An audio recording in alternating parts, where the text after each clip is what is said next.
University of Richmond.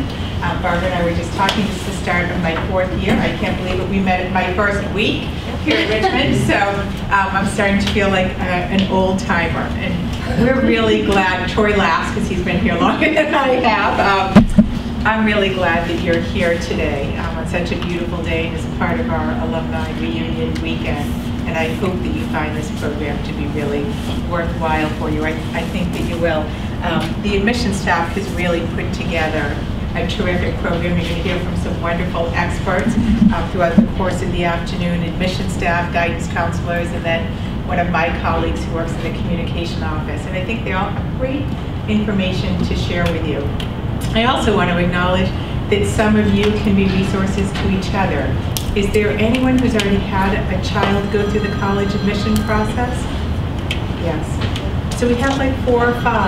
I'm actually one of a family that sent 10 children to college. My parents, not me, and 10 children who went out to college. And they were very relaxed about the whole thing, which is amazing. They probably should have been more worried about finances, given the number of us that went through.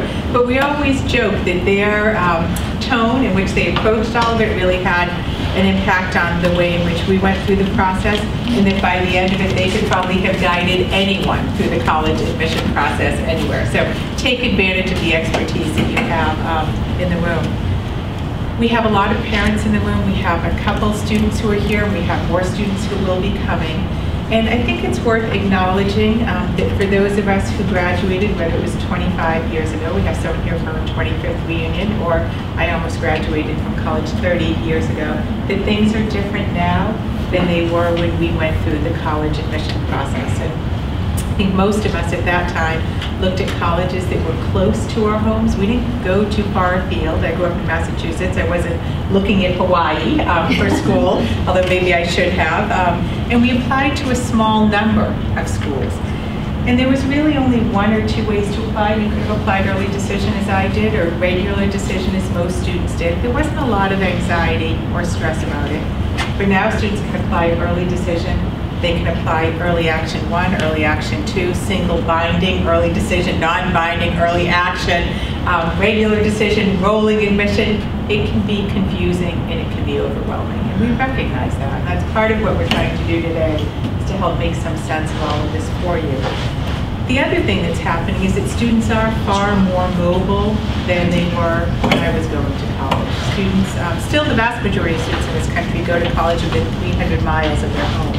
But more are traveling further afield, and more of them are applying to a larger number of colleges. It's not unusual to see a student apply to 8 or more colleges, when that certainly wasn't the case when I was looking at colleges. The result of that is that it's made applicant pools at colleges larger. We certainly have benefited from that at the University of Richmond, and it's made it increasingly competitive to get into many colleges. We've all seen the media attention. It's hard to read a newspaper without seeing an article about the record numbers of students who are applying to Harvard and Princeton and Yale, and their admit numbers, their percentages that are well below 10%. And so we've heard stories about our children's friends who are valedictorians that don't get in to college of their choice, or the student with the perfect SAT score that gets put on a wait list, and you think, that's happening to them, what's going to happen to me? Or what's going to happen to my son or daughter? And it's true. There are 30,000 high schools in the United States, a little more than 30,000. And so there are 30,000 valedictorians in the United States. Not all of them are going to go to Brown, right? We know that. Brown can't take all of them this year. But the reality is that there's far more to the story than what you see in those articles in the media, because they tend to focus on just a couple of colleges. They're at the very top in terms of levels of selectivity for colleges and universities in this country. And I think that what we need to think about as professionals is how we help families to understand that the conversation really needs to go beyond that small number of colleges. And one of the presentations we're going to have today, which is so important, is about fit, and how it is that you select a school, not just based on the fact that you see it mentioned in the newspapers most often, but it's really the best place for you or for your son or daughter.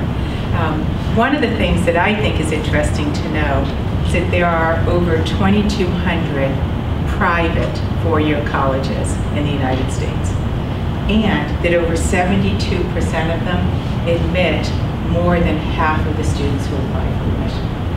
We don't talk about that very much, do we? We tend to focus on who doesn't get in versus who does get in. Most of our students report, when we do any kind of research in our profession, that they actually go to their college that's their first or second choice school. So I like to say that up front because it helps to bring down a little of the anxiety, which I think is important. I've actually been in admission and enrollment work for 26 years, and I've had the privilege of working for 6 very different colleges and universities.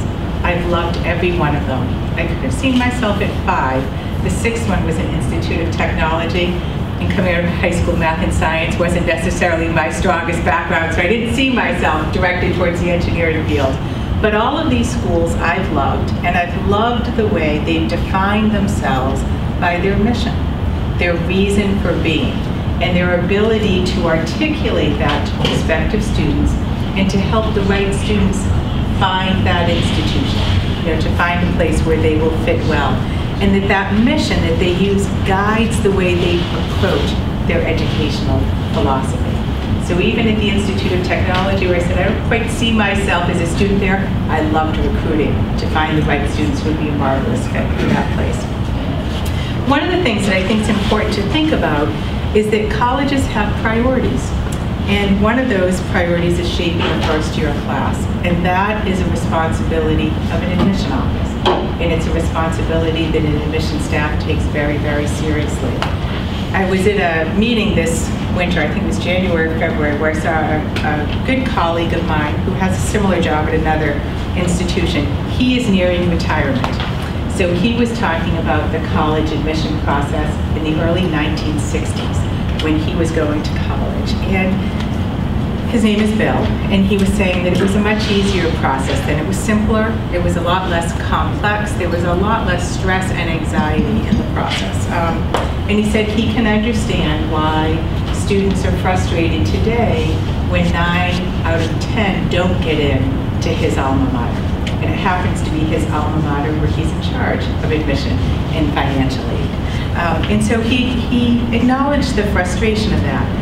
But he also wanted to talk about a different side to that equation. When he went to college, he was, as he would say, a handful of students who were Catholic at that university, only a handful. So there was not religious diversity at all. He said there were even fewer students who, like him, were their first in their family to go to college, or who were on financial aid. He said it was embarrassing to talk about it. There were so few students then who were on financial aid. There were no women enrolled at the institution when he went there. And there was very little diversity in terms of United States citizens who were students of color or international citizens from around the world. So he said since that time, when you go back to those 60, you look at where we are today, he said the college has aggressively expanded their outreach. And he said it's changed. So yes, it is harder to get in. But he said now 37% of their students are U.S. minorities. 14% of the students are coming from other colleges. Nearly 20% of their students come from the lowest income groups in this country. The vast majority of students are receiving financial aid. And of course, half their students are women. So he said it's an interesting trade-off, right?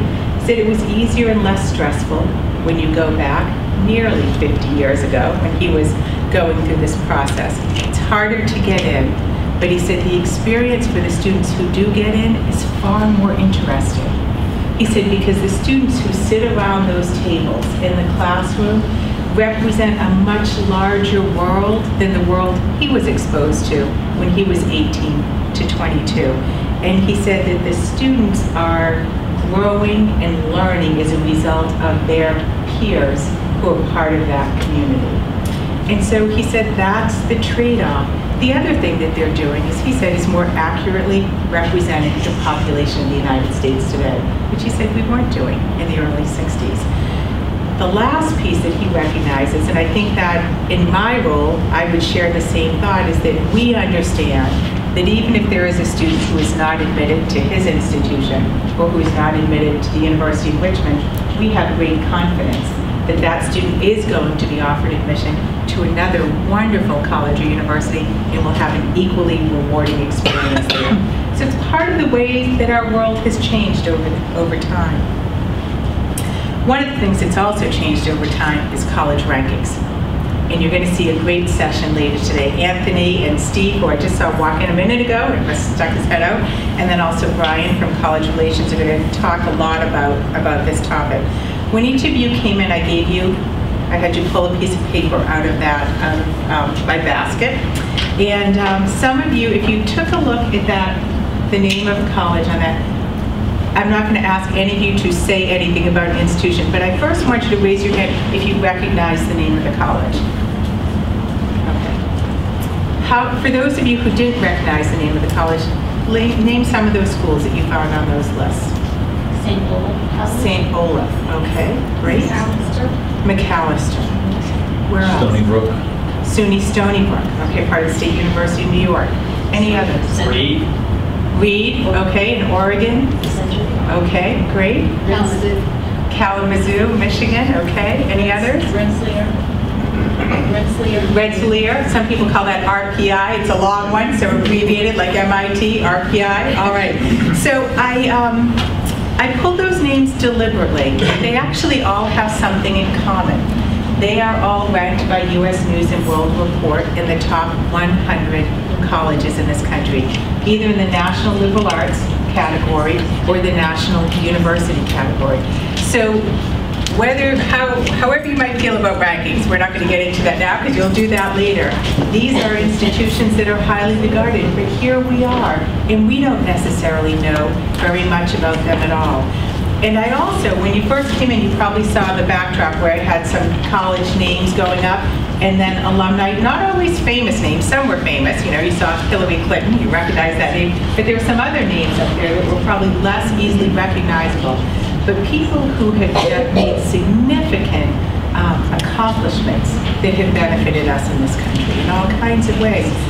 And they're coming from all kinds of institutions. You notice that I didn't use always the names you know and hear over and over again. And it's part of my way of asking you to broaden your horizon, to think more broadly about the way in which any kind of educational institution would benefit us. So I'm going to give each of you an assignment, and that's to take that piece of paper, and when you go home, at some point in the next week, I want you to get on the web, and I want you to look up that college. And I want you to find out a few things about it. I want you to find out, first of all, where is it? You know, if you don't know where it is, where is it? You know, it's a good question. You can find out that Reed is in Portland, Oregon. That's a good place to start. Where are the students coming from? How many students are studying there? What are they studying? What kind of majors are available? What does it take to get in? Is it a highly selective place, moderately selective, or open enrollment?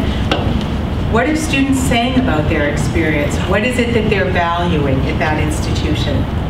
How much financial aid is available? How do I apply for it? Is it all merit scholarships or is it need-based financial aid? And then I think look for things like special opportunities for students to really enhance their educational experience. That might be student research or study abroad programs or opportunities to do internships. Even though this may not be a school that interests you or your son or daughter, the idea is that as you look at other colleges' websites and you see opportunities that are available, it prompts you to ask questions. And then as you start looking at your own list that you're developing for yourself when the time comes, or for your son and daughter, it will prompt you to ask questions that you may not have done before. And it also prompts you to think more broadly than you might initially have begun with your list. One of the things that I mentioned earlier was that there are 2,200 private four-year colleges in this country. Does anyone know how many colleges there are in general, of all kinds? Public, private, 2-year, 4-year? 3986. 3986. I was just going to say over 3,000. 3986. There's a lot of choice out there. And this is where, when they start talking about fit, you'll understand that there are lots of places where students can find places that will meet their needs. One of the things, obviously, you're going to learn a lot from our experts today. They're going to pass on all kinds of advice, but I want to share two things with you.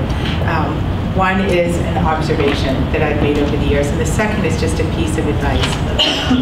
There will be a moment in this process, and it doesn't matter where you are in the stage of this process, where you will feel, as a student or as a parent, that you are not in control. There may be more than one of those. Barbara's like, one would be lucky.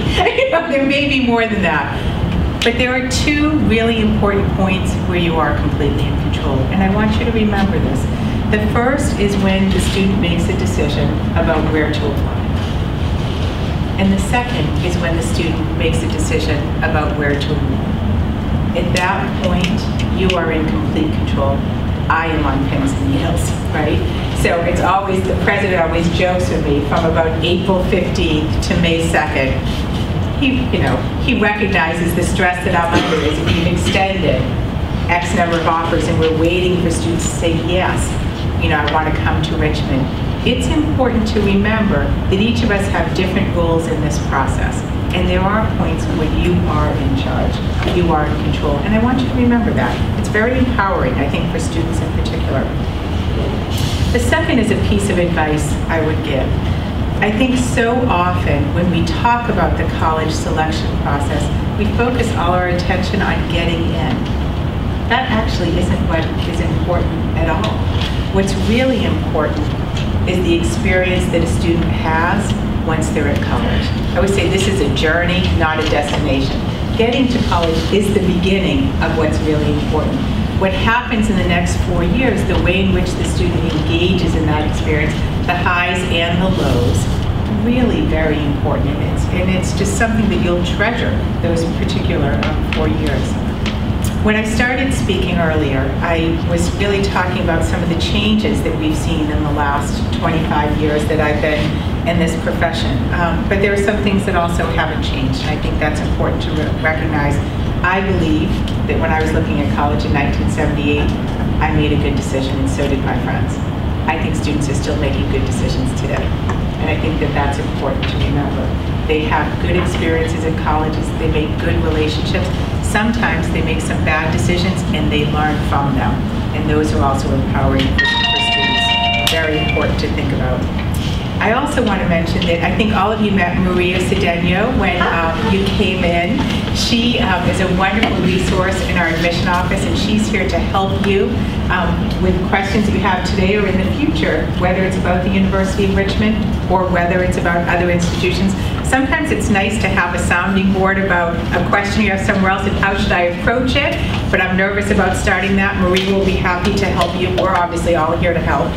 The other thing I wanted to say is that all of you with your connections to the university, whether you're alumni of the institution or you're employees of the institution, help us to spread Spider pride. And that's important because just as my colleague Bill was talking about expanding their reach, so too is Richmond interested in expanding our reach. We have a deep commitment to the Commonwealth of Virginia. It's our largest state represented in our student body, and I think it should be. But we also want to make sure that students who are in other parts of the country understand what Richmond has to offer, and the work that you do helps us to do that. And I think it's about building that academic community, pulling those students together around a table in a classroom that makes a difference, influencing the conversations that take place late in the residence halls. We're building on generations of commitment and strength in our student body. We have a strong foundation upon which to build, and we're looking to build an even more exciting future for the young men and women who are coming to Richmond. So, with that, I am going to stop, and I guess my last thought too would be that I hope by the time you leave this afternoon that a couple things have happened, that you feel a little bit more educated about the topic that we're covering today, that you feel like you've made some good connections, you have some good resources that you can call upon, and then also that you feel more empowered to own this process and to feel in control of it rather than feeling the other way around. So again, I want to thank you for coming. I hope you enjoy the afternoon, and I will turn it over to Maria as she introduces our panelists for you. Great, enjoy. Thank you. going to thank Nancy Tessier, the Vice President, but obviously she's very busy. We're really appreciative of the time that she took to kind of give you all a broad brush stroke of what's going on in higher education, because I do think that for many of us, including myself, I graduated in 2004, the process of applying to college is very different even now than it was when I was applying in 2000. So just trying to educate ourselves about how that process has changed. And kind of grounding ourselves in what really is important, the student, and the student making a decision about where he or she will attend for 4 years and how that will eventually shape the rest of their lives. We have a fabulous set of panelists. It's very exciting to me that we're joined by Barbara Connor, who is currently the Director of College Counseling at Foxcroft School, which is a college preparatory, boarding, and day school for girls grade 9 through 12, and which is located in Middleburg, Virginia. A graduate of Sweetbriar College and the University of Virginia, Ms. Connor was most recently the College and Career Center Specialist at West Potomac High School in Alexandria, Virginia. Previous roles have included Career Development Facilitator, Life Coach, and General Manager of Personnel Administration and Training. She serves or has served on boards and committees of a wide range of organizations, from the Potomac and Chesapeake Association for College Admissions Counseling and the Virginia State PTA, to the Mount Vernon Lee Chamber of Commerce, Girl Scouts of America, and St. Luke's Episcopal Church. Jim Junk is currently the Academic Dean and Director of Guidance at St. Christopher's School right here in Richmond. He's been at St. Christopher's since 1990 and was previously an admissions officer, women's basketball coach, and philosophy professor at the college level. He currently serves as the immediate past president for the National Association for College Admission Counseling, an 11,000-member national professional organization consisting of college admissions deans and secondary school counselors, and during the past year has been quoted by a number of newspapers and magazines, including the New York Times, Washington Post, Time, U.S. News and World Report, and the Chronicle of Higher Education. And last but certainly not least, we're also joined by Evelyn Boyd-White, who is currently School Counseling Coordinator at Thomas Dale High School in Chester, Virginia, and completes her 33rd year as Public School Counselor this year. She's a member of the Potomac and Chesapeake Association for College Admission Counseling, where she has served on several conference planning committees as acting secretary, chair of the Human Relations Committee, assembly delegate, and president. Evelyn was elected president-elect of the National Association of College Admission Counseling last September. So thank you very much for taking time out of your very, very busy schedules to join us today and to talk to us about your expertise. So please, I'm not going to give you questions, just go ahead and chat. Great. Well, thank you all so much for coming. I'm Barbara Connor at Foxcroft School, and it's a delight to be with you all today. In working with really thousands of students over the last 8 or so years in doing this, one of the things that I have found leads to some of the most successful and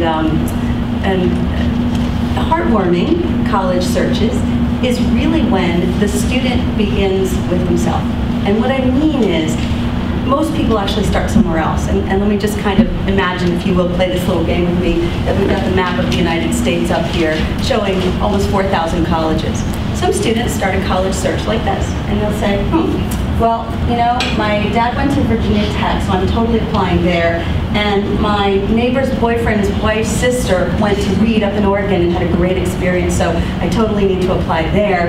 And, you know, I've heard that UConn up in Storrs, Connecticut has like a really great basketball team for both men and women, and I saw them in the finals, and so I'm totally applying there.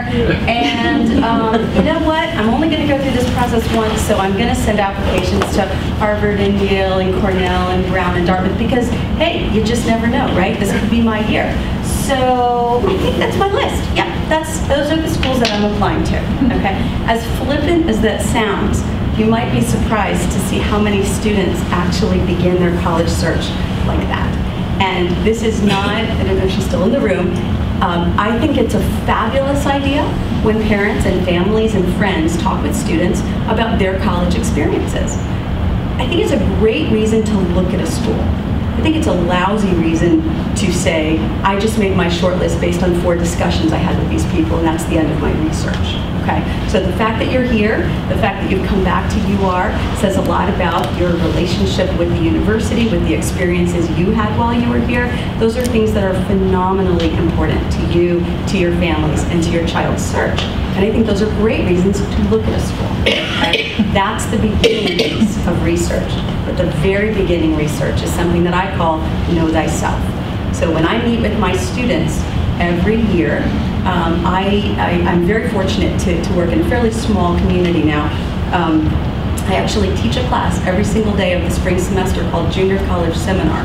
So Monday through Friday, I'm teaching the same class, and I meet with that group of juniors in a rotating fashion, and so each week we do different curriculum, okay? I don't start with test scores. I don't start by naming one college. The very beginning of a conversation I ever have with students about college starts with themselves. All right, can I see the hands of any students in this room? Yay, okay, good. All right, I will mostly be talking to you. Parents are welcome to listen in on our conversation. As you begin your college search, these are the kinds of things that I want you to be focused on, because this is going to lead you to a college search that can be both rewarding, can be personalized for you, and hopefully will be a little bit more successful than the scattershot approach that I kind of alluded to with my map and darts and saying, you know, gosh, I'm kind of a C student, but hey, you never know. If all the stars align, maybe the Ivy League has it in for me this year. You know, you just don't, right? I don't like that approach. I like the approach where we say, know yourself, know what you need to do, and let's follow through. So here are some things I'm going to ask the students to think about as I meet with them and get to know them. The very first thing I'm going to say is, consider your learning style. What kind of learner are you? College is about a lot of things. It's a lot about learning. You're going to have a great social time, all right? You're going to have lots of fun. But at the rock and core of what we're talking about the kind of student you've been. Do you like to learn best individually? Do you work well in small groups? Do you like structure? Or do you want to be able to choose the way that you do your assignments, meet your core obligations? Does this college even have core obligations? Okay, there are lots and lots of ways that you can do those next 4 years. What kind of learner are you, and in which environments have you made the most of your learning opportunities? That's the very first thing I ever talk about with students when we start to talk about college. Now, they still want to talk schools and short lists, and I say, shh, not yet. We're not even close yet, okay? Let me just give you a little prenup. It's my 4th week with them when we actually start talking about names of colleges. Okay, this is really important. All right. If I spoke with your family, your friends, the people who know you best, and I didn't know you yet, how would they describe you to me? And I ask them to share with me those things that are strong aspects about themselves. I also ask them to dig deep and tell me 2 or 3 places where they've kind of had a little bit of rough edges. What hasn't come so easily to you? Right? How's that going to play out for you? And I'm talking about talking with somebody who might be a parent, a friend, and then I ask them to do kind of a 360 on themselves. You tell me how you would describe yourself to me if we didn't know each other yet. 3 good, positive kinds of things.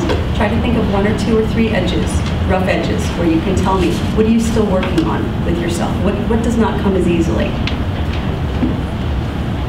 Then I ask them, what class experience is their best?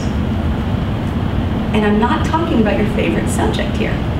I mean, which class experience did you have in high school that allowed you to extend far beyond your expectations for that class?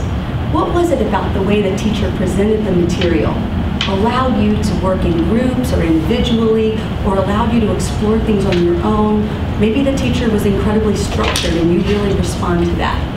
Maybe the teacher gave you kind of open-ended deadlines and really allowed you to step up. Maybe it was the content material. What was it about that class that allowed you to become that student that you always knew and thought you might be able to be, and you did it in that class? Describe that experience for me. The next question, of course, is, tell me about your worst class ever.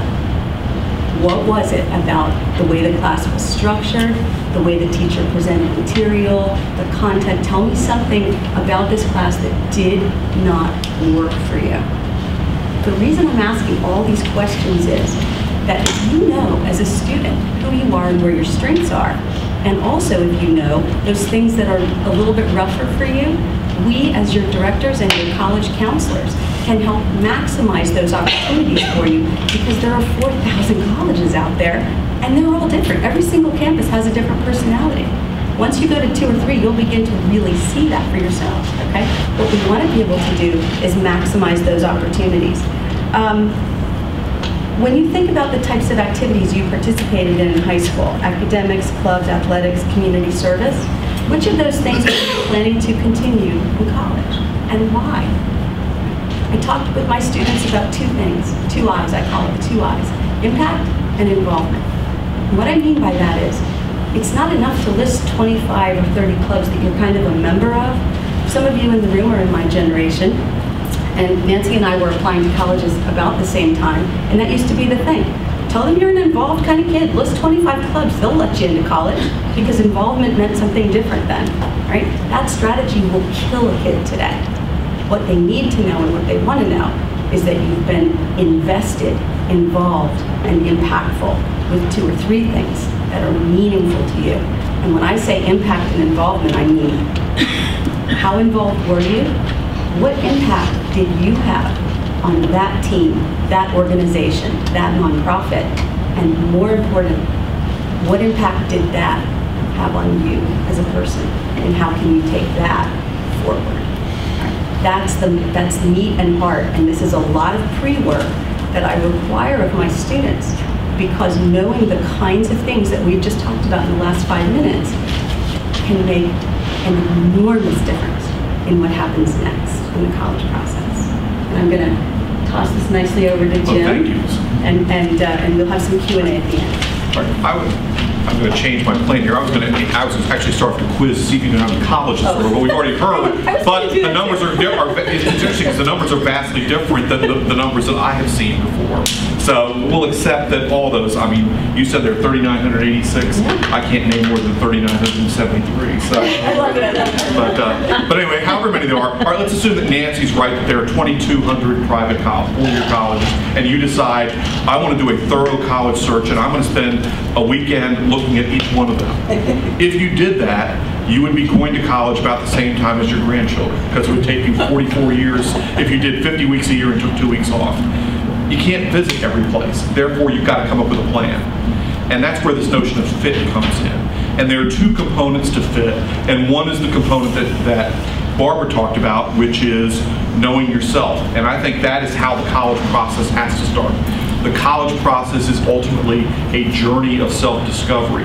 The real question both that colleges are asking and that also that you are asking is not where should I go to college, where can I get in, it's who am I, how does education fit into my future, what are my strengths, what do I care about, and then hopefully you can find an institution that will help you do those things.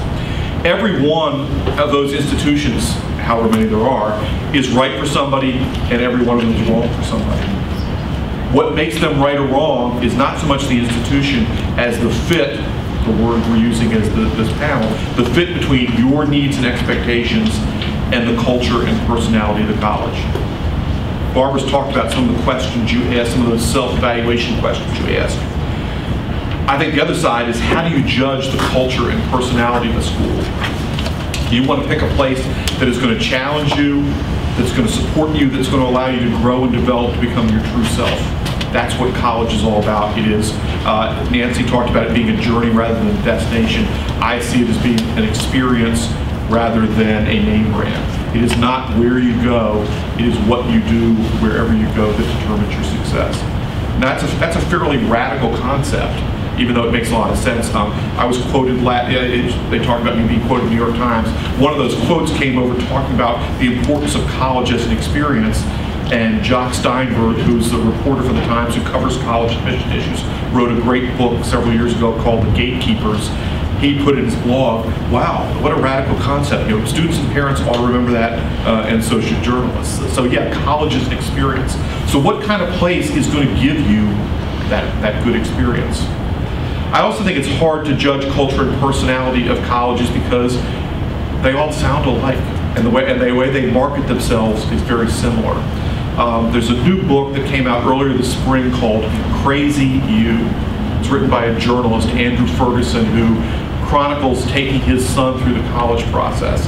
And as a professional who's been doing this for a long, long time, it was hilarious and disturbing at the same time. But one of the passages I was looking at this afternoon, he talks about taking a tour at a college, and he puts together kind of the composite tour. And every school brags about, oh, we have more a cappella groups than any school in the country, and there's always a Harry Potter moment where this building looks like Hogwarts, or we have a Quidditch team, or our professor does that. So he skewers the tour and how colleges tend to market themselves similarly, and they do. So the challenge is to how do you figure out those subtle personality differences that determine whether a place is right for you. We don't have time in my section to tell you all those things, but I think visiting is so important because I think a couple things happen when you visit. The more you visit, the better you get at visiting.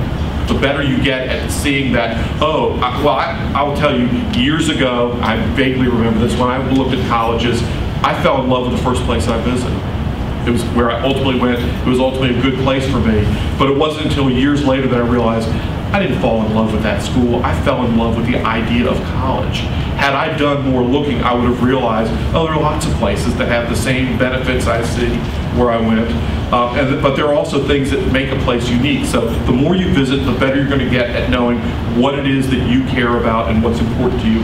Secondly, places that look very much alike on paper are going to have a very different feel when you step on campus.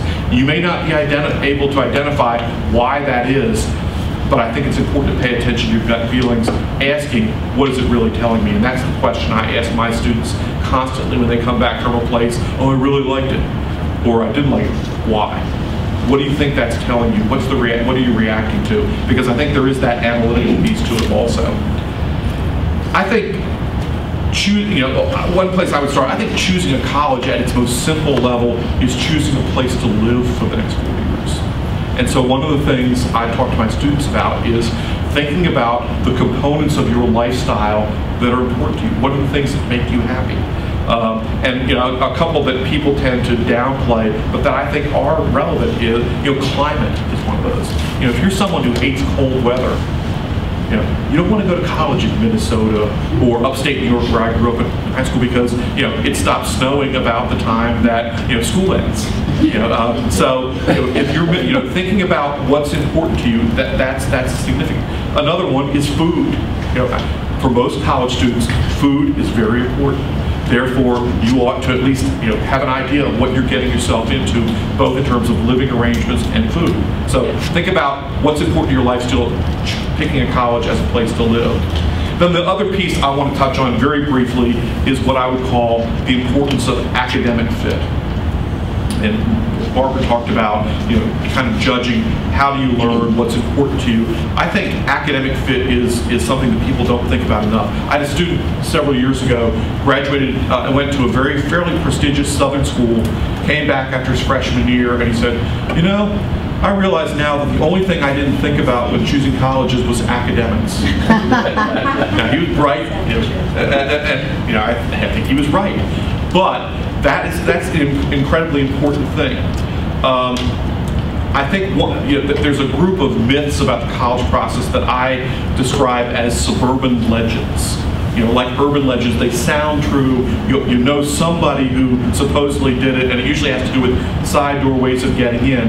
I think the two biggest suburban legends are, one is the notion that the harder a school is to get into, the better it is. And there's a lot in the college world that plays to that. The U.S. News rankings, selectivity is a huge factor. That's not true. It's what kind of experience you can get. The other myth is that where you go to college determines your success in life. And if you look at some of those alumni, if you look at any list, whether it be corporate CEOs, Nobel Prize winners, you find that where they went, they go to a wide variety of places for undergraduate education that has nothing to do with how selective the school is. So selectivity, I think, is overrated. the two things I would say. One, every college is going to fall on a scale that's somewhere between a place that's intellectual, where kids really like to think about ideas and argue and read books, a place that's very achievement-oriented, where it's about making good grades, getting into grad school, or a place that's social. And every school is going to be some balance of those. It is important not to not to BS others, but most importantly, students, don't BS yourself about what you really want. Because there's nothing that will make you more miserable than going to an institution that's very different than what you want. So if you're somebody who's very interested in ideas and you go to a place where kids go to classes as a way to fill time between social events, you're going to be miserable. If your idea, and all of us who are adults hope this is not the case, is that college is all about social life, you're going to be miserable if you go to a place where people are really serious about their education. So knowing that fit and that balance between those things is really important. And then finally, to go back to this notion of selectivity, that how hard a place is makes it more desirable, makes it better. One of the things that I would caution you about is trying to figure out, where do you want to be in terms of, do you want to be somebody who's lucky to get into the college you go to, where 98% of the students have better credentials coming out of high school? Does that motivate you? Does that intimidate you? Do you want to be somebody who is right in the middle of the student body, where half the kids come in with stronger credentials, half come in? Or do you want to be a big fish in a small pond, where you have opportunities for merit scholarships, honors programs, because your grades and scores put you at the top of the student body? There's no right or wrong to any of those, but there are advantages to each and some disadvantages to each. And I'll give you just a couple of quick examples from students that I've had. Several years ago, I had a student who applied, and he did an early decision thing and got into a school that he was, quite frankly, lucky to get into. Pretty prestigious. He went, he was fine, he graduated. But when he was a junior, I had a conversation with his mom, who said, one of the things we never anticipated, he's been okay, but now that he's a junior, his grades aren't good enough to earn the kind of internships that are most desirable at this college. We would have been better off going someplace where his grades were going to be better.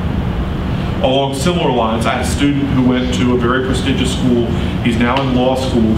When he was applying to law school, at least one law school admissions person told him, you would have been better off making a 4.0 at a weaker institution to get into law school than you would have been going to a really good place. Now, a lot about that bothers the hell out of me as a counselor. I think that's crazy, but I share that with you because that was what he heard from a law school admissions person. We don't care about where you went, we care about what your grades are. And that's a piece to factor in. And then finally, a couple of years ago, I had two former students of mine. I happened to attend their college graduation, partly because one of them was my son. But both of them were kids who, coming out of high school, they had other options, and they decided to go to a smaller, it was not as competitive school as they could have gotten into. Well, when I talked to them graduation day, both of them, without any prompting from me, talked about how wise they felt they had been to choose that place, because they said, we've had so many more opportunities for leadership in a place where we were top students than we would have had if we'd gone to the bigger, more prestigious place. One of them won the award as the top fraternity guy at the college, delivered the senior class gift at graduation, and was Phi Beta Kappa, and is now in med school. He was not somebody I would have predicted to be Phi Beta Kappa coming out of school. The other one, my son, won the award as the top art student at the college because he had been allowed to develop himself any way he wanted to. He was an RA all 4 years, and he's just finished his second year at Duke Divinity School. Well, for years, I thought he'd never learned to spell Duke, much less go there. But both of them, recognized that by going to a place where they had opportunities to stand out, that actually put them in good stead for graduate school and jobs. And I also give them credit because they were smart enough to take advantage of those opportunities. It's one thing to know that they're there, it's a different thing to do that. So the whole selectivity piece is not that simple. There are advantages to going to a place where you have all kinds of opportunities. There are advantages to going to a bigger name place where you're surrounded with people who are brighter than you are. There's no right or wrong, but that is, I think, one of the dimensions of the college search process that people don't think about enough, that notion of academic fit. How well do you fit in the student body? I guess I'm a clean-up guy. We've given you a lot to clean up. No, not at all, but I've been cleaning up all day, so that's okay. And I certainly agree very much with everything that Barbara and Jim have had to say, and I just sort of been sitting here thinking about just sort of pitfalls and concerns that I have seen from parents and students going through this process. And I think one of the biggest things I've seen is that students do come in with a closed mind. They tend to gravitate towards the things that they have heard about. And usually there's not been any kind of truly significant experience that should really, that's really defined the decisions that they're making. These are places that people that they know have talked about, or they've seen in March Madness or in watching the football championships and things that they've heard about in the newspaper about the schools that have the best parties and those kinds of things. And you would really be surprised that that truly is what drives most students in their thinking. As I start working with students, so I have ninth graders who come in, and I always feel that it's best to work with a student in terms of their goals. What are your goals? What do you plan to do? What would you like to accomplish? Because I really think that it's very good to keep that in mind whenever you're making decisions, knowing that those things will change as they go through their years in high school. But one of the things I like to ask ninth graders when I meet them for the first time is, okay, what are you planning on doing? If they're planning on going to college, then have you thought about any colleges? And if they mention some colleges, I like to ask them, why have you chosen that school? And you would not believe the mumbling and the fumbling that I get. But you can take that as a teaching moment. Next time I see you, I'd like you to have looked into this and give me a few reasons why you think that might be a good place. Someone suggested it, but go check it out and make sure it's okay. Students, I think, really need to go the extra step thinking about their skills and talents that they want to develop by the time they finish college, and really take a look at the schools that they're interested in to see how can that be done, and can it be done in a way that's meaningful to me. And I guess a good example of why I've just realized the great importance of getting into the detail as much as possible before you go off to college. We have a Center for the Arts. So we have musicians and artists and dancers and vocalists who very often want to be doctors or lawyers or Indian chiefs or whatever, but they want to be involved in their area of artistry whenever they go off to college. And so it's very important for them to really check into it to see if they're going to have the kinds of opportunities and experiences available to them that will be meaningful to them and that will help them grow.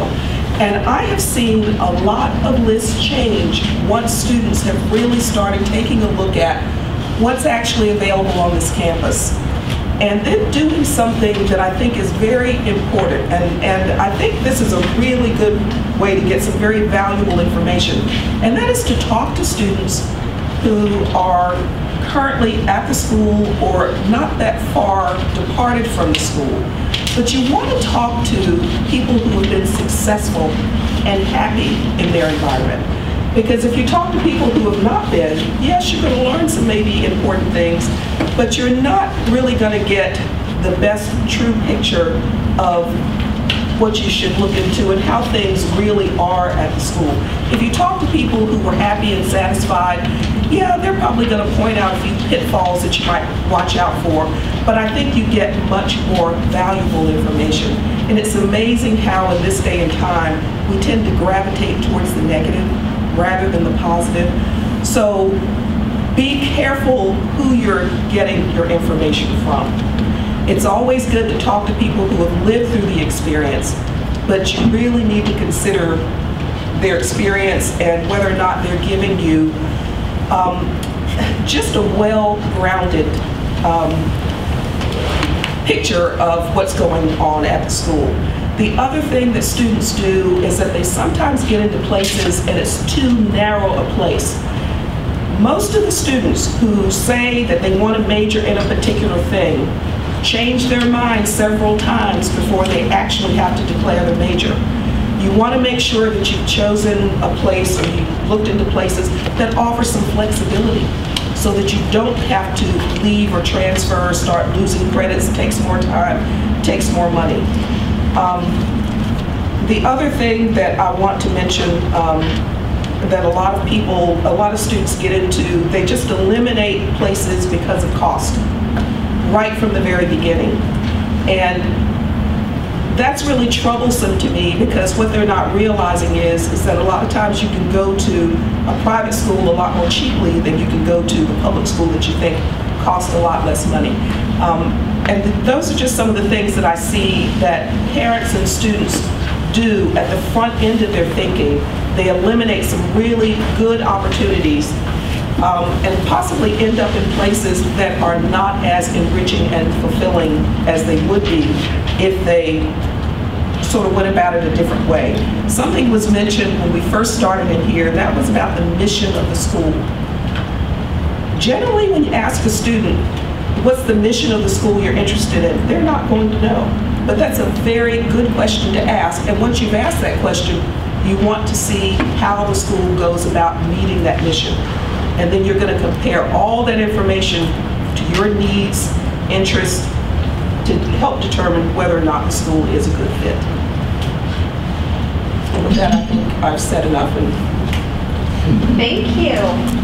I wanted to open it up for a few minutes to questions to the panel. If anyone has any questions or comments about what was said this early afternoon. Yes. Question to Barbara. You said about the kids being in high school and if they should, figure out your passion. Is that really what they're looking at in the admissions room? Yeah. What's this kid's passion, and do they look at that through the essay, or how do they? So here's how I feel about passion, and if anybody's coming to the middle school breakout, you'll hear me talking about passion a little bit. Passion is one of those words today that gets a lot of overuse. And I think a lot of 14-year-olds, heck, I think a lot of 50-year-olds don't know what their passion is yet. Okay, so I'm not sure that that's fair to put a lot of that influence on kids at this age in high school. However, what I will say is I don't use the word passion as much as I use the word distinctive. And what I mean by that is a kid who's an applicant at a college who may have a 3.8 and they're a 3-season athlete and they do 100 hours of community service. Next kid, 3.8, 100 hours of community service, they've all got great letters of rec, they're decent writers. What is it that makes you a distinctive applicant in this process? How can this student convey what's important to them and what they've done in a way that Maria takes that application into committee and says, I'm fighting for this kid. I mean, they profile just like these other kids, but look what this student has that these other students don't have. Or these other students haven't shown me in the way that this allows me to do. So passion, maybe, and this is not a put down for you, it's just in our world, we hear this a lot. And I really feel like that's just too much pressure for a 14 or 15 or 17-year-old kid. But I will say, help me learn what's distinctive about you so that when I write my school letter of recommendation for you, I know what it is that's important about you that I can help the admissions committee see. So, and so again, and that's not just something a kid comes up with overnight. This is something, I mean, I've got a student right now I'm working with. Here's a quick example. She's been playing violin since she was 6. Okay. Her violin teacher was stunned to learn a week and a half ago she's not planning to go to music school because she's good. I mean, she's good. Now, I know she's a player because every time our school has a music thing, she's up there doing the violin. She's phenomenal. She did Vivaldi's 4 Seasons last week, no sheet music. Okay, she's good. Now, she's also an engineer. In her heart, she's a math science kid. Now, of course, there's a music-math correlation. I'm not surprised by this. Her music teacher was devastated to find out this kid's not planning to go to a conservatory. All right? She's got passion. She's got a distinctiveness. There's something interesting about this student that I can talk with admissions folks about that I can help her include as she's crafting her application going forward. So that's, I think, I hope that answers the question, but I think that kind of gets at that need for something distinctive that a student has. Do we have one more question? Did any of y'all ever encourage the kids to look at the campus periodicals, the student newspapers? I couldn't get my first child to do that. And I think that tells you a lot of the flavor of the attitude on campus. We'll tell you what the issues are, what do people complain about. Yeah, I mean, I think that is... I almost wanted to filter it, but it's... Yeah, right. But you know what? Honestly, I have a basket of them in my office. Every time I visit a campus, as a matter of fact, I'm going to be looking for one today. I found the local Richmond ones. I haven't found the ones from here yet. But I always pick them up. And not only do I have them in my office, unfiltered, they're on my coffee table in front of my sofa. Because I want the students to be discerning readers and discerning learners about what's really going, as Jim said, what's going on that campus under the surface. You know, your campus tour is going to be blue skies and sunny days, right? What are they really doing? Absolutely. But you know, that's a really good thing about the newspapers, because it really helps you to understand the culture of the school.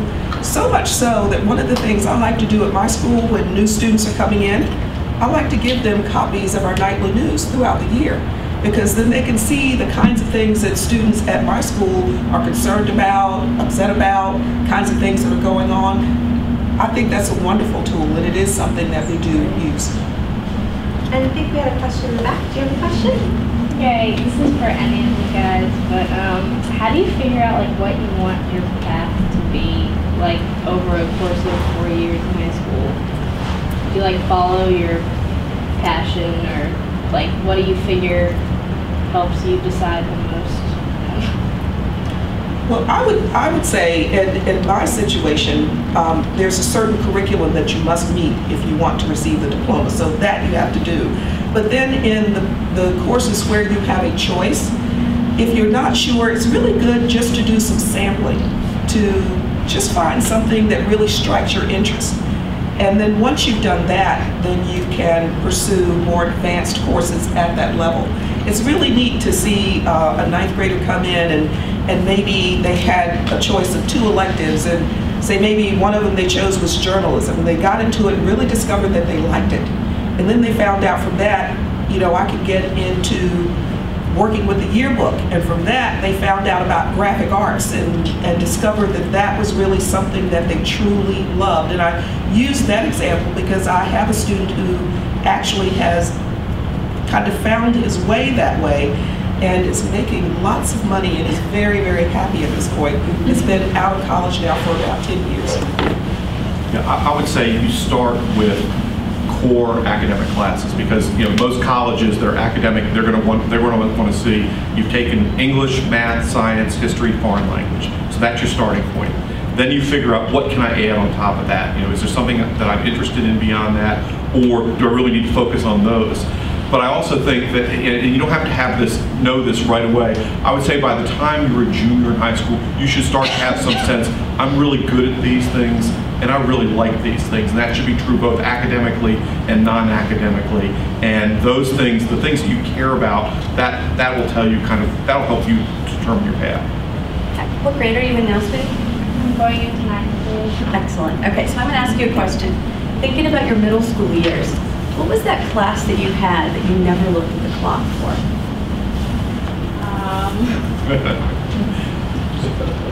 Like it just seemed to go by kind of quickly, and like you looked up and it was like, wow, that went fast, right?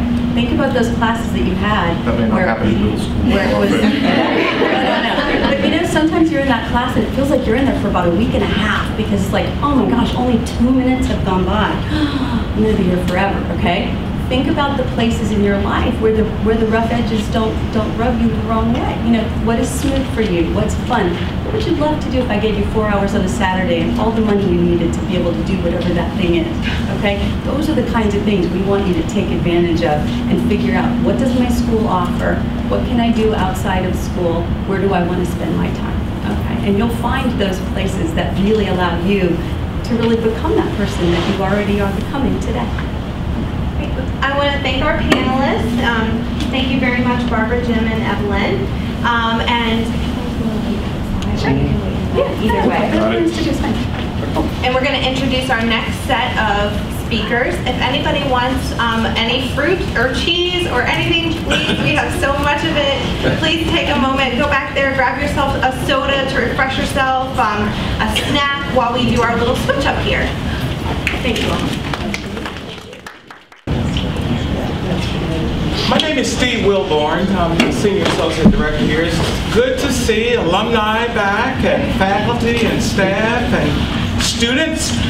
This particular session, we're going to be talking about understanding the college rankings. Just a tad bit of information about me, and then I'll introduce our panelists before we get right into it, since we have a short period of time here. I've been at the university working in admission for 21 years, and hope to at some point end my career here. But it has been wonderful. I was in the University of North Carolina system for 10 years prior to coming to Richmond. Mr. Brian Eckert, over on your far right, is the Director of Media and Public Relations here at the university. Brian has worked with, directly worked with the editors and writers of the leading guidebooks, including U.S. News and World Report, for a number of years, so he certainly is an expert. But so is our other panelist, Anthony Ambrogi, who is Director of Admission and Enrollment Research at Randolph-Macon, our neighbor school up in Ashland, where he's worked in admission for over 10 years and also teaches history there. He has also served as Director of Admission and College Counselor at Benedictine High School here in Richmond. So we are really going to talk about what this thing is called and how the college rankings work. And what we're going to do is we're going to ask Brian to start off first, since he's working directly with these college guides, and give us a little bit of the insight. Thank you, Steve, and hi everybody. Thank you for being here this afternoon, and I appreciate the chance to talk with you about this. After 18 years, academic years, of dealing with the people who publish these guidebooks, I'm really glad to have an opportunity to give you a little bit of insight into how these things are produced and what they should mean to all of you. First of all, what they are. They're all different publications that attempt to tell you which are the best colleges and which out of those best colleges are the best ones for you as a family and as an individual student. They all do it in a completely different way, which probably is a signal that there really is no one good way for you to use a particular guide to determine where's the best place for you or your student to go to college. The advice that I usually have for people when they're using these guidebooks to try to figure out how they should determine where to go is that no one will be a perfect consumer rating for you. There's no scientific way to sit down and say college A is the best college or college C is the college that's best for your family. There just is no way to do that. It's not like you are rating dishwashers or automobiles. So what should you do when you see all of this information out there? I think taken as a whole that the rankings can give you an idea of which colleges continually year after year to show up among the best. And within large groupings, you'll find that colleges are roughly equal, or that they're similar in the way that they've been grouped. The ones that I've worked with are the U.S. that I think that most people use are U.S. News and World Report, the annual America's Best Colleges issue that this year will come out in September. The Princeton Review, a big guidebook called The Best 300 and some number of colleges. The Fisk Guide to Colleges that comes out in July. Kiplinger's Personal Finance magazine, which annually publishes a list of what it thinks are the best values in higher education. Smart Money magazine, which also does a best buys. Bloomberg Business Week, which now ranks business schools. And our business school was ranked among the top in this past year. There are many other online sites. There was an attempt to, among colleges and universities, to publish their own rankings guide, something called the National Survey of Student Engagement. Well, if you can take the time, all of those things will give you an idea of who are among the colleges that most people think are leading in the industry. But I would always caution you never to accept one ranking source as as any kind of indication that the college that you're looking at, that they rank highly, is the best. I had dinner once with a former editor of the section published by U.S. News and World Report, and he told me, you know, Brian, we change the methodology every year so that the rankings will change a little bit. Otherwise, we couldn't sell the magazine. And that's straight from the horse's mouth. In U.S. News and World Report, they start with a #1 ranking in a number of different categories. And I would give you the example of a peer college at the University of Richmond, which is Wake Forest, and I'm a Wake Forest alum myself. So I know these two institutions really intimately. Wake Forest is in this arbitrarily named category called national universities. And I would ask you, what does that mean, you know, when you say that something is a national university? Well, in the case of U.S. News, it means that they're research universities, and many of them have graduate schools, medical schools, and those figures from the graduate schools count in how those colleges are rated. But what's any of that got to do with the undergraduate experience at Wake Forest, which is very similar to the undergraduate experience at University of Richmond? And we're in the liberal arts colleges and universities category. We offer very similar undergraduate programs. And how they throw us into these different categories, I mean, I know how it works, but I'm not exactly sure why, except that the more categories that you have, the more #1 rankings that you can give out. You know, go to the water cooler and be really proud of that on Monday morning. So, I mean, that's just an example of why you need to cast a cold eye on these things. But a good thing that I think that I can say about them is that in each one of these rankings, University of Richmond is listed. It's noted in the top group, usually. And I would say that that's a pretty good indication that we're doing things the right way. We're highly rated academically. We have good quality of student life. We're rated at Best Buy by all of the publications that rank us as a Best Buy, although they do it in different ways. In Smart Money's case, they try to rate a school as a Best Buy based on the cost of attendance versus the first-year salary that a student can expect to make when they graduate. And people work in so many different professions and go in so many different directions. I don't see how that possibly can be valid. Nevertheless, we showed up in that ranking, which I guess is a good thing. And you know, like everybody else, when the rankings come out, we generally tell our constituency about it, and we tell the news media about it. But we find it hard not to do that, because every other college is doing the same thing. And if we don't, then either we don't get noticed or people don't realize that we're in that grouping of colleges and universities. So my advice to you would be, when you're looking at a college, look to see if it makes several of these lists and rankings and guidebooks. And if it does, then you're probably looking at I think, a pretty well-run college. The question will be, which one will be the best fit? Do you have an opinion about this, Anthony? I have to be careful how much I express my opinion, because I could get myself in trouble. I've worked at Randolph-Macon for 10 years, and actually for a while there, part of my job was to submit the data to U.S. News and people like that. And I guess I'll just be blunt and honest. I don't like rankings when it comes to colleges of any kind.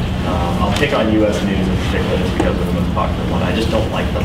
And it has nothing to do with how they rate Randolph-Macon or any other college. The problem that I have with it, I guess, goes back to my days of working with high school students, having worked at a high school, in that the natural tendency when you pick up that magazine is to flip straight to, okay, who's #1, who's #2, who's #3. And anytime you see a list, a ranking, the immediate reaction is to say that #1 is better than #2. And #12 is better than #13 in some way, shape, or form. And then but that is not the way you should be choosing a college. It's not the way we make a lot of our choices. I mean, think back, how many of you own a house, have gone through the house purchasing process? How many of you, if someone came up to you out of the blue that you had never met and said, you know, I think that house is better than that house. You have gone, oh, thank you, dear kind sir. Without looking at this house at all, I am now going to go buy it. No one would have done that. That would have been silly. And yet, to some extent, that's kind of what these rankings are trying to do. They're trying to tell you that this school is better than this other school in some way. But if this house is a really small kitchen and you really love to cook, well, that's probably not the best choice for you. Whereas this one that may have a huge kitchen, but a really small backyard, that's great because I love to cook and I really hate mowing the grass. So I want this one. Picking a college really ought to be a personal choice, finding the right fit between the student and the institution. And whether a school is ranked above or below another college, that should be, in my mind, kind of a secondary, if even should be in the equation at all, which I don't think that it should. Now, having said all of that, I think there is some useful information that you can take out of some of these rankings. But here's where you have to kind of start doing some homework. Every one of these guides that publishes any kind of a ranking, somewhere in there, if you look deep enough, and sometimes you might have to look very much in the fine print, it explains what their methodology is. It explains how they develop those rankings. US News has it. They usually have a 2 or 4 page spread saying how they come up with the rankings. No one actually reads it. They skip right past that on their way to the actual tables. But it is in there. And if you start to look at it and read and find out how do they come up with their rankings, you can kind of determine what made this college pop up at number 3, or what made this college pop up at number 57. But then you have to go into the actual data, I think, and look at the big graph of numbers that they have, and look to see which items are most important for you and your children in the whole college search process. Because there is a lot of pieces that they look at. They look at the academic profile for the students coming in, SAT, GPA. They look at giving rates for alumni. They look at the retention and the graduation rates for the students. They look at how much money the college spent on research. And then other guides, as Brian was saying, we'll look at other things, including some items that that's an odd way of measuring whether or not a school is good by how much their first year graduates will make, in which case I brought Virginia Tech's rankings down my first year. I promise you that. But you have to see what they're looking at and how it comes up, how they come up. And that's part of why you will see some big variance from one ranking system to another. Brian and I was talking about how, this was a couple years ago, Forbes magazine now has a ranking as well. And I remember there was one year, and again, I think it was about 2 or 3 years ago, soon after Forbes started doing it, where in the US News ranking, University of Richmond and Randolph-Macon are in the same category. U of R was ahead of Randolph-Macon. In the Forbes ranking, Randolph-Macon was ahead of U of R. Okay, so what do you make of that? And if you come away, what's the lesson to be learned out of that? And the big lesson is those two rankings were looking at two very different things.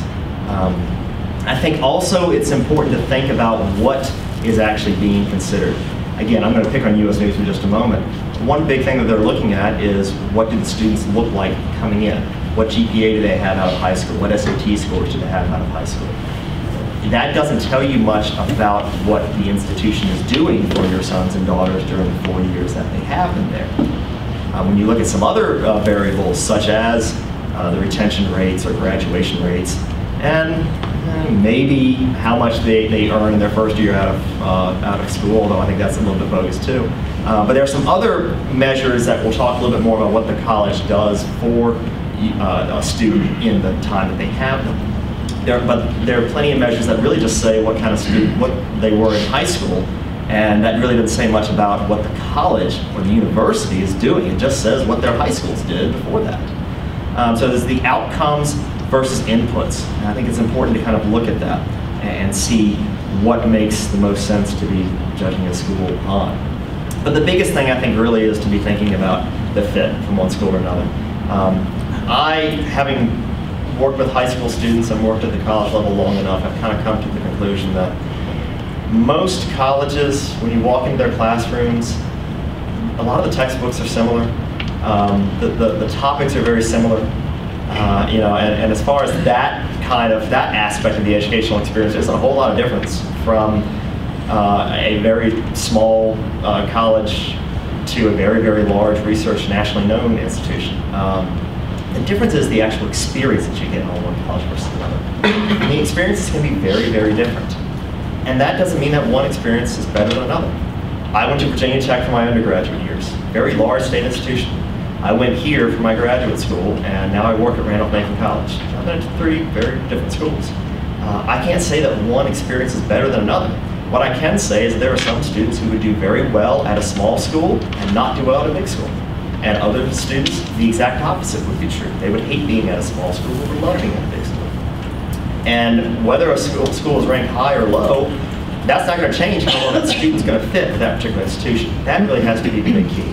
And just because a student may be qualified to go to Harvard doesn't mean that that's going to be the best institution for them, and that's where they're going to get the best experience personally, and where they're going to be able to get the most out of that educational experience. And just because they maybe have the numbers to meet Harvard doesn't mean they're actually going to get into Harvard, considering their acceptance rate. So you really have to think about the fit, I think, more than anything else. And that's why I have a bit of a moral issue with a lot of the rankings. I think there is good information in there, but you really have to kind of dig deeper into it to find out what that information is. Anthony and I, as admission professionals, are obligated to really emphasize the fit between student and institution. That is a moral thing with us, and as professionals in admission, we have to make sure that students are seeking the right fit, notwithstanding the rankings. And certainly you may use rankings as a guide to see if a school has some of the characteristics that you place an importance upon. But lots of other things certainly do come into that particular fit. I traveled internationally, recruited from the University of Richmond, and my experience has been that a lot of individuals who live outside of the United States place a greater amount of weight on the rankings than perhaps individuals who live in the United States do. And that's because you have all of these institutions right at your hand to visit them and to do the research for yourselves. I always tell families that finding the right college is a full-time process as you really get deeply into researching that, beginning sometimes with your junior year. Sometimes families begin earlier. But learning who you are as a student and you as parents, knowing who your son or daughter is and how they will thrive and what kind of environment they thrive in best, I think all is pulled into this fit that we're talking about. So it's a long process, looking for the right fit, taking in those characteristics that you as a family and you as a student find important to you, and then moving from there. Certainly use the rankings and the guidebooks as a reference, but please don't put all of the eggs in one particular basket. We want to allow time for your questions as a part of this discussion, so we have a few minutes to address your questions. Yes? Having just started out, how do you even start the process as far as looking at what schools might even be an option? I mean, do you go by SAT scores and you look it up in, the 371 colleges, or do you look at GPA or interest or location? I mean, where do you start? The best resource, in my opinion, is your student's guidance counselor, high school counselor. They, as well as the teachers that teach your child, know your child and know what they're capable of doing. And from there, the counselor has information on the schools that might be a good fit for your son or daughter. Certainly parents are very involved in this search process. So when you say they know my son, are you saying they know them in an academic way or in an interest way, or? Depending on the school, some counselors know their students better than others. For instance, in some larger schools where the student-to-counselor ratio is very, very high, they may not know your son better than some, for instance, an environment that has fewer students or a smaller student to counselor ratio. But we as admission professionals typically require information from the counselor, and that information is of personal nature, which includes both academic as well as personal information.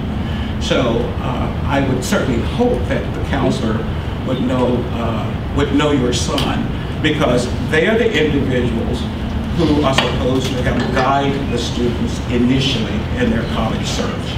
We serve as resources, and we certainly meet with families to help you. But first steps, the school's guidance counselor and the research that you've already done, and the information that you gain from attending sessions of this nature. I guess what I'm saying is, how do you know? I mean, obviously at some point you have to say, well, you know, you like Yale and Harvard and Princeton, but sorry, you know, it's pretty selective and we need to be more realistic. Mm-hmm. So where do you go from there? I think there's two ways, or two aspects to it. There's the academic aspect, and by that, can you get into College X? There's the personality aspect. Is this college a good fit for your son? So start with the academic side. For all of us colleges and universities, we all have to report a lot of these numbers, not just for the U.S. News, but also to the government. So we all have, if you can look out there on virtually all of our websites, you'll see class profiles that will show a middle range of the SAT score. They might show an average GPA. They might show a grade distribution, something like that. There are a lot of online search engines where they've compiled a lot of that information. I think you have to be a little bit suspect sometimes with some of those, because some of them are put together better than others. But there are some where a student can plug in his or her GPA, SAT score, and whatever it is, and that will figure out, yes, these schools you fall roughly within their ranges, these schools you don't. But again, you kind of have to take some of those with a little bit of a grain of salt, just because you can't trust everything on the internet. So that's where you can kind of get into some of the academic piece. And then, of course, talking to the individual colleges as well. As part of what we can do is educate families as they're coming to visit us about how we look at a student academically, and so that will help you guide it. Now, that's on the academic side, but then the other side is also just the personality. And I'm a big believer that the only way you really get to know whether or not the personality of the student's going to match the personality of the college is to actually go visit the school. Talk to not just the admissions people, although that's part of our job, but also talk to current students there. Maybe talk to alumni, talk to parents who've sent their children there, and find out that way. Again, you have to take even some of that with a little bit of a grain of salt, because one thing that a lot of students will do is, if they're thinking about College X and they know that a friend of theirs who graduated last year is at College X, they get on Facebook, hey, how do you like it up there? And that student could say, oh, it's great. Oh, it's miserable, I hate it. Well, just because that student likes or doesn't like a college doesn't mean that your son or daughter is going to like or dislike a college. So while that's good information to have, I think, buyer beware might be a little bit of a useful term in all of this, because it is a very personal decision to decide which college to attend. You try to gather as much information as you can from a lot of different sources, but at the end of the day, sometimes it is just a bit of a gut feeling. But to start off the process, there are lots of resources, starting with the guidance counselor, with the individual colleges, with other college college search websites. There's lots of information out there, believe me. The question is, or the difficulty sometimes, is sifting through all of it and figuring out what is useful, what is most pertinent to our family and our situation and what we're looking for and what isn't. And then the last thing I'll say is, especially for students who are starting the process and families who are starting the process, I think you really need to have an honest, heart-to-heart conversation with your son or daughter about, what are you looking for in college? What do you want? And what makes the most sense? And what do we, the parents, think might make sense for you as well? My parents neither of my parents went to college, so I didn't really have that heart-to-heart with them, because they were honest with me and said, we can't help you much. But I looked all across the nation at colleges. I ended up going in Virginia, not too far from home, although I did draw a 100-mile radius around Richmond and said, outside of that. And some students might do that, and some students do the exact opposite of that. But that's a conversation that you need to have with your son or daughter. What are you looking for? What are you thinking about? And some of the answers maybe I'm not quite sure yet, but you need to at least start having the conversation, because then you can figure out what aspects you're really looking for, what aspects you may not really care about, and you could go either way. And you need to start early. Yes. Maria has given us the wrap up. Unfortunately. Yeah, I'm sorry. No, I know you have lots of questions about this. We also do have the Admissions 101 session later, which I think will also get to some of the questions that this session brought up in terms of how do you choose a college, when do you start looking at schools, and then how do you make your son or daughter appear as most competitive as possible. So we'll kind of have that talk in a minute. But I want to honor the time of the next panel, etc. So, but I also wanted to take a moment, because I realized I didn't actually formally introduce myself earlier in this program. Nancy Tessier introduced me as Maria Cedeno. I actually just got married, so my name is Maria Lappins, and I am a Senior Assistant Director of Admission in the University of Richmond, and have been here almost 6 years. My two primary areas of responsibility, aside from shepherding students through this admission process, is to coordinate guidance counselor programs on our campus so that guidance counselors can be a better resource to your students by educating them about the University of Richmond, bringing them to campus and allowing them to see the beauty of this place and how this place could relate to the interests of the students that they are counseling currently and in the future. And then my secondary responsibility is coordinating our Alumni Recruitment Committee, which is a body of about 450 alumni of the University of Richmond that live domestically and internationally, that help us to recruit and educate prospective students about the University of Richmond. And my colleague Jessica Hoffbauer is going to come up and just say a few words. She met most of you at the registration desk a minute ago, but I did want to give her a chance to also talk. Hi everybody. Like Maria said, I'm Jess Hoffbauer. I work with her on the Alumni Recruitment Committee program in the Office of Admission. And I'm also a Richmond grad, 2006, so this is my 5th year reunion. And I am so thankful that the university has given us the chance to plan this kind of event for you all. I hope you're getting a lot out of it, and I think it's something really special that the university is willing to invest back in the alumni and the faculty and the staff who go here and provide information that hopefully is useful. So, and I hope someday to bring my kids to an event like this, and of course we look forward to receiving the feedback afterwards. It's been a few years since we've done something like this, so we're always willing to learn. And I'll be around during a break, so feel free to come up and chat about whatever questions you have or anything like that. Okay, so the next section of the program are 3 breakout sessions. We have a session for parents and middle school students, for parents and high school students. And so if you fall within either of those, or in the parents of high school, it's parents of 9th and 10th graders, and then parents of 11th and 12th graders. Is that rising? Rising. Let's do rising. Yes. Yes, let's. Good question. I hadn't really thought about the logistic of how I was going to find that out. And if you have students in elementary school, or you're thinking about having kids, whatever the case may be,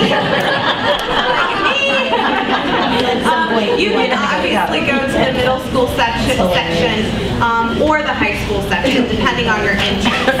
And then right after this breakout session, we're going to have the Admission 101. So please do stick around. There's a lot more information to cover and some really exciting topics to talk about. So our next sections are all in different rooms on this same floor, and we will have people to help you find said rooms. If you want to take a soda with you or a snack, that's fine. You might want to grab that now.